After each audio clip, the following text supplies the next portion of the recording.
Somewhere in the mountains of North Korea, there are places that do not appear on any public map. No road signs point to them. No tour guide will ever take you there. If you ask a North Korean citizen about them, most will look away and say nothing. Not because they don't know, but because even the question itself is dangerous. These places have numbers instead of names. Camp 14, Camp 15, Camp 16, Camp 25. And the people inside them? Most of the world has never heard their names. Many of them were never told why they were taken there. Some of them were brought in as children too young to even understand what they had done wrong. And a large number of them never came back out. This is not a story based on rumors. This is not a theory. What you are about to hear is built on satellite images taken from space, on official United Nations findings, and on the first-hand accounts of people who were inside these places and somehow made it out alive. If you look at North Korea from above, and thanks to satellites,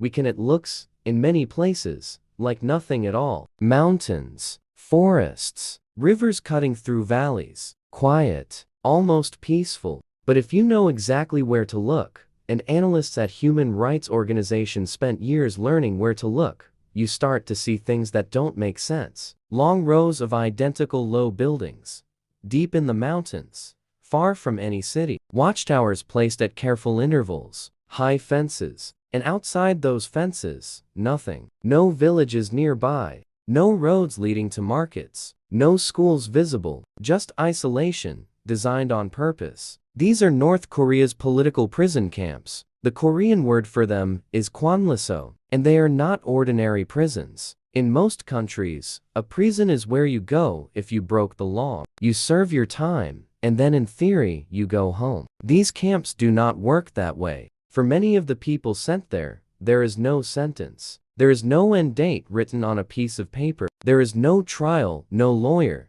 no chance to defend yourself. You go in, and the camp becomes your entire world for the rest of your life. Researchers who study North Korea estimate that at any given time, between 80,000 and 120,000 people are held inside these camps. That number is larger than the population of many small cities. But here is the part that stops most people cold when they first hear it. Many of those people did nothing wrong. To understand how that is possible, you have to understand one of the most unusual and most chilling rules in North Korea's entire system. It is called the 3 generations of punishment rule, or in official terms, guilt by association. Here is how it works. If someone in your family is found guilty of a political crime, something like criticizing the government trying to escape the country or practicing a religion that isn't approved by the state, it is not just that person who gets punished. The punishment goes up, and it goes down. That means grandparents, parents, children,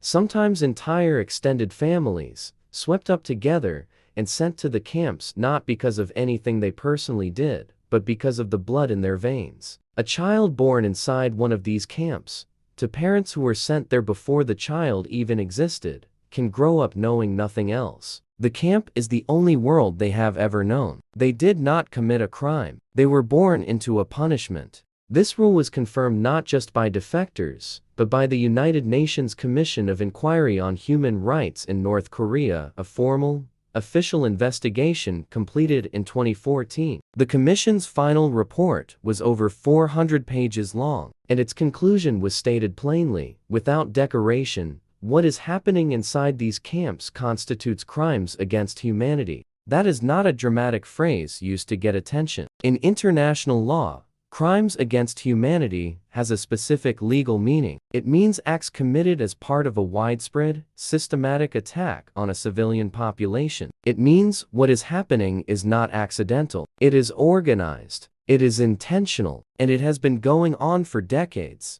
If you are finding this as eye-opening as we did researching it, go ahead and subscribe right now, and drop a comment below telling us, did you know any of this before today? We read every single comment. Over the years, a small number of people have managed to escape from North Korea and eventually reach countries where they could speak freely. Some of them were former prisoners. Some were former guards. What they described, independently of each other, often matched in ways that are very difficult to explain unless they were telling the truth. One of the most well-known survivors is a man named Shin Dong-hyuk. He is, as far as researchers have been able to confirm, the only person ever to have escaped from what is classified as a total control zone, the harshest category of camp where prisoners are sent with no possibility of ever leaving. Shin was born inside Camp 14. He grew up there. He did not know what a normal house looked like, or what it meant to sit down to a family meal. He knew work, hunger, punishment, and the rules of the camp. He described a world with its own structure, its own hierarchy, its own internal brutality. Prisoners were given barely enough food to survive. They worked in mines, in fields, in factories, long hours, dangerous conditions, with injuries that went untreated. Children worked alongside adults. The cold in winter was punishing, and the rules break them, even accidentally, and the consequences were severe. But here is something that the satellite images did begin to confirm. Over time, the camps were not static. They changed. They expanded. New buildings appeared, and in some cases in ways that puzzled analysts for a while. Certain sections of certain camps appeared to shrink. Buildings that had been there for years were gone in newer images. Where did those buildings go? And more importantly, where did the people who had been inside them go? That question, it turns out, leads somewhere very dark. Before we go further, here is something important to understand about how information gets in and out of North Korea. The country is one of the most closed off on Earth. The government controls almost all media. Citizens are not allowed to access the internet freely. Foreign journalists are extremely limited in where they can go and what they can report. And people who leave defectors risk not only their own lives in the attempt, but the lives of the family members they leave behind. This means that almost everything we know about the inside of North Korea comes from people who had nothing left to lose when they decided to tell their stories. People who had already left everyone behind. People who, in many cases, spent years in silence before they felt safe enough to speak. What they described, when they finally did speak, was not only a system of imprisonment. It was a system with a final step. A step that, for many prisoners, came quietly, without warning, without record. Executions inside these camps were not always announced. They were not always public. Some were. Public executions served a purpose. They sent a message to the other prisoners. Do not step out of line. Do not try to escape. Do not speak against the leadership. Watch what happens to those who do. But others were different. Some prisoners simply disappeared overnight. One day they were there,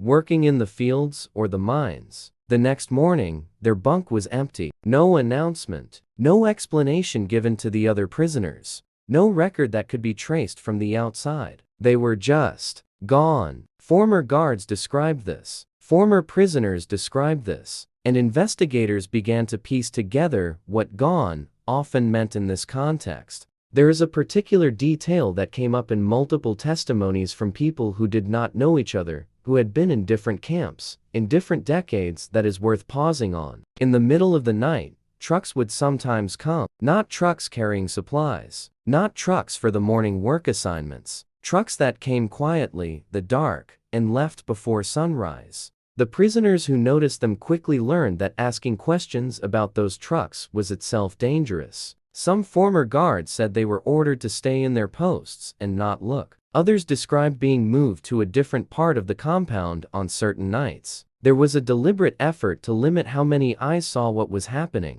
Even within the system itself, information was controlled, compartmentalized, kept quiet. And so, for years, decades, in some cases families on the outside had no idea what had happened to the person who had been taken away. They received no letter, no official notice, no death certificate. The person had simply entered the system and never come back out. No body, no grave to visit, no answer to the question of what happened. In human rights terms, this is called enforced disappearance. It is, by itself, a recognized violation of international law. And in North Korea, it happened and continues to happen on a scale that researchers describe as systematic. Now, at this point, you might be wondering, What kinds of things actually sent someone to these camps? What was the crime that could take a person and their entire family away from their life forever? The answer is one of the most unsettling parts of this entire story, because in many cases, the crime would not be considered a crime anywhere else on Earth.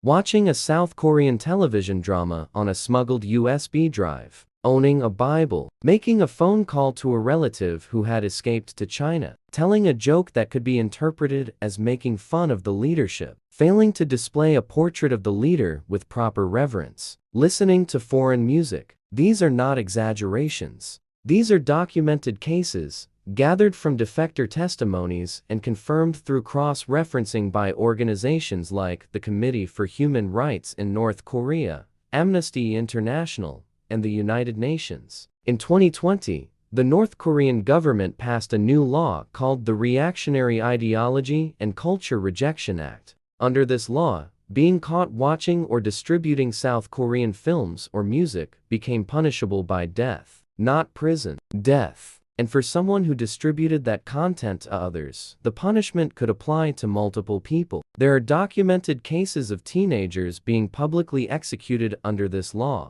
The executions, the ones we have been discussing, are not the most hidden part of this system. There is a layer beneath that, a layer that took years of patient investigation, careful analysis of satellite imagery, and the painstaking gathering of testimony from multiple independent sources to even begin to understand. And it involves the question that has haunted the families of the disappeared for generations. Not, where are they? But, what happened after they arrived? There is a word that investigators use when they talk about certain parts of North Korea's camp system. The word is irreversible. It doesn't just mean permanent. It means that once a certain line is crossed, there is no going back, no appeal, no second chance. No record that anything happened at all. The system was not just built to punish, it was built to erase. And to understand how that erasure works, how a human being can enter a system and simply cease to exist within it with no trace left behind for their family, for history, for anyone, we have to go deeper than the camps themselves. Within the Kwanlaso, within these large political prison camps, there existed smaller, separate sections. Areas that even the ordinary prisoners were not allowed near. Sections that had their own guards, their own rules, their own internal operations that were kept separate from the rest of the camp. Former prisoners described noticing these sections. A fenced-off area in the corner of the compound. A building that nobody talked about. Guards who rotated in and out of a particular post, and who never socialized with the other guards. The ordinary prisoners learned quickly, do not look in that direction. Do not ask what happens there. In the testimonies gathered by the United Nations Commission and by human rights organizations like the Database Center for North Korean Human Rights, a picture began to form of what these sections were for. They were, in many cases, where prisoners were taken to be interrogated, where confessions, real or forced, were extracted, and where, for a significant number of those taken inside, the process ended not with the return to the general prisoner population, but with something final. One former prisoner, whose testimony is included in undocumentation, described watching a group of prisoners being marched toward one of these restricted sections early one morning. He never saw any of them again. When he quietly asked another prisoner what had happened to them, the other prisoner put a finger to his lips and looked away. That gesture, silence as the only safe response, appears in testimony after testimony, from people who were in different camps, in different years, across different decades. It is one of those small details that, because it matches so consistently, carries a weight that is hard to ignore. There were two very different kinds of executions inside the North Korean system, and they served two very different purposes. The first kind was public, deliberately, carefully public. Prisoners, and sometimes even ordinary citizens in towns and villages, were gathered together and made to watch. These events were organized. They were meant to be seen. The message was clear, and it was loud. This is what happens. This is the consequence. Do not forget what you are watching. Former prisoners described being marched out in lines and forced to stand and observe. Children included. Looking away was not permitted. Showing emotion, crying, turning your head could itself bring punishment. You were required to watch. You were required to understand. Researchers documented that public executions in North Korea increased significantly after Kim Jong-un came to power in 2011. A report by the Korean Institute for National Unification recorded dozens of public executions in the years that followed, many of them for offenses that, again, would not be considered crimes in most of the world. But the second kind of execution, the quiet kind, the kind that happened in the dark, in restricted sections, without announcement, that one was not about sending a message to the living. That one was about removal. When a prisoner was quietly executed inside a camp, not in a public setting, but in one of those restricted sections, there was no death certificate filed. There was no official record created that could ever be retrieved by a family member. The North Korean government did not acknowledge that the person had ever been in the camp. And since the person had often been taken without public documentation in the first place, there was, on paper, simply no trail. Families waiting on the outside, a mother, a brother, a child would sometimes wait for years, decades, hoping for some word, some sign, sometimes quietly asking neighbors if they had heard anything, because asking too loudly was itself dangerous, sometimes sending small bribes through unofficial channels, hoping someone inside the system might pass along information. In most cases, no information ever came. The person had not just been executed, they had been administratively erased, removed not only from life, but from record, from official existence, from the kind of documented reality that lets a family grieve properly, that lets history account for what happened. This is what human rights investigators mean when they say the system was designed not just to punish, but to disappear people. And the scale of it, the sheer number of people this happened to across the decades the camps have been operating, is something that, even now, cannot be fully calculated. Because that is exactly what the erasure was designed to prevent.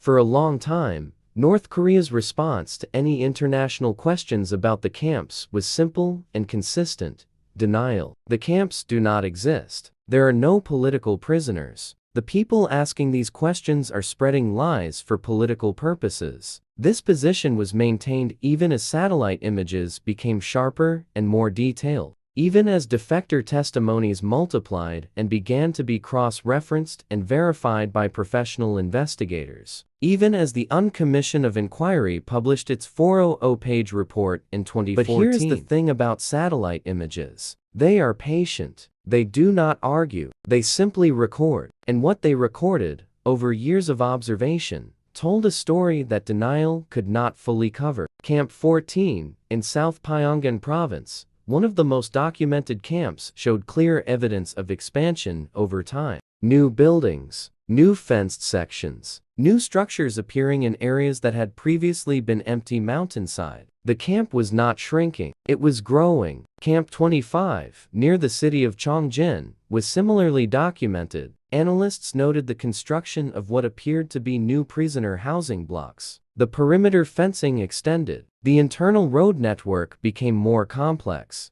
These were not the images of a system being wound down. They were the images of a system being built up. And then there were the changes that told a different kind of story. In some camps, sections that had been clearly visible in one set of images were simply gone in later ones. Demolished, cleared. Analysts noted that in at least one case, an area of Camp 16 that had previously shown significant structure was razed and replaced with what appeared to be open ground. Why would you demolish a section of a prison camp? There are a few possible explanations: renovation, reorganization, or the removal of evidence of what had happened there. Investigators noted all three possibilities. They did not claim certainty, but they noted that the timing of certain demolitions aligned, in some cases, with periods of increased international scrutiny. In 2020, as the rest of the world was dealing with the global pandemic, North Korea sealed its borders tighter than they had ever been. Officially, this was about preventing COVID-19 from entering the country. And perhaps partly it was. But what happened inside those sealed borders, in the months and years that followed, went beyond public health measures. Kim Jong-un issued a series of new laws and directives. The Reactionary Ideology and Culture Rejection Act, passed in December 2020, made consuming or distributing foreign media. South Korean dramas, music, films a capital offense in the most serious cases. People could be sentenced to death for watching a TV show. Reports began filtering out through networks of activists and defectors who maintained contact with people still inside North Korea. Executions, including public executions, had increased. Young people, teenagers, were reportedly among those executed. The crackdown was described by sources inside the country as more intense than anything seen in years. And the camps, based on the most recent satellite analysis available through 2024, showed no signs of emptying. If anything, the infrastructure continued to suggest active, ongoing use at significant scale. So where does that leave us? What do we actually know, with confidence, about what has happened and what is still happening? We know that the camps exist. We can see them from space. And we have the testimony of people who were inside them. We know that people have been sent to these camps without trial, without being told their sentence, and in many cases without being told the reason for their imprisonment. We know that the 3 generations rule has swept innocent family members, including children, into these camps alongside the person originally targeted. We know that executions have taken place inside and around these camps, both publicly and in ways designed not to be seen. We know that for a very large number of the people who entered these camps, no record exists of what happened to them. Their families received no notification. No remains were returned. No official acknowledgement was ever made. And we know based on the UNE's own formal findings that this constitutes crimes against humanity under international law. What we don't fully know, what may never be fully known, because of how carefully the erasure was designed, is the exact number of people this happened to. The names of those who disappeared in the middle of the night and were never spoken of again. The full accounting of what took place in those restricted sections of the camps, in the dark, in the hours before sunrise. That gap between what we know and what we may never know is itself a kind of answer. It is the shape of the silence that was built on purpose. Among the people who study North Korea's human rights situation, there is sometimes a feeling of exhaustion mixed with urgency. Exhaustion, because this story is not new. The camps have been documented for decades. The UN made its findings over 10 years ago, and yet the camps remain. The system continues, but the urgency is there too. Because as long as the camps exist, there are people inside them right now. Not in the past. Now. People who woke up this morning inside a fence they did not choose, in a place that does not appear on any public map,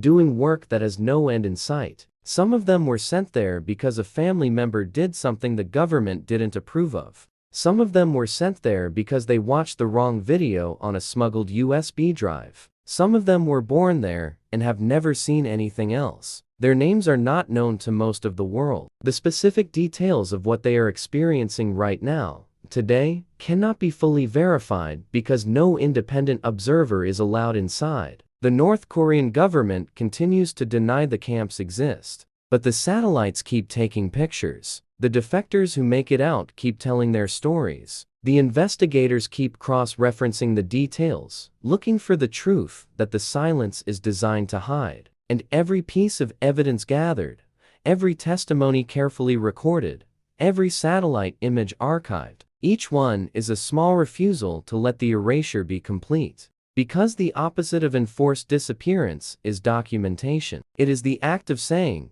we see what is happening, we are writing it down, we are not looking away, and we are not going to stop asking the question that the system was built to prevent anyone from ever answering. What happened to the prisoners who never came back? If this documentary opened your eyes to something you didn't fully know before, share it with someone who needs to see it. And subscribe so you never miss the stories that the world isn't paying enough attention to.